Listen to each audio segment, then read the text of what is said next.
Баршаңызға қайырлы күн, қасиетті Рамазан айы құтты болсын. Бүгін ерекше дәмді венский вафли жасаймыз. Ауызашарға бұл вафлиді жасап көруге кеңес беремін. Өте дәмді әрі жұмсақ болып шығады. Алдымен 3 жұмыртқаға қантты қосып, жақсылап миксерлеп аламыз. Біздің массамыздың түсі әппақ болып өзгеріп, көлемі 2 есеге ұлғаюы қажет.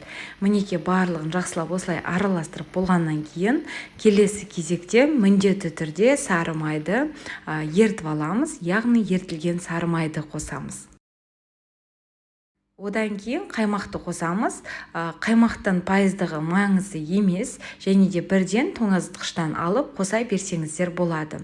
Енді барлығын қосып болғаннан кейін осылай жақсылап шайқап алатын боламыз. Массамыз дайын болды.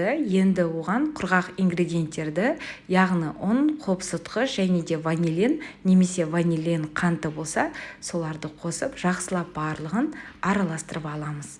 Видеоның астында барлық құрамдары, яғни ингредиенттері жазулы тұр. Видеоның астына өтіп қарасаңыздар болады. Енді вафельницаларымызды екі жағы қызарғанша жақсылатып пісіріп аламыз. Менде Redmond фирмасының вафельницасы, сізге де осы фирманың вафельницасын алуға кеңес беремін. Мінекей дайын болды, дастарханға ұсына берсеңіздер болады. Сіздермен бірге болған Гаухар ас болсын.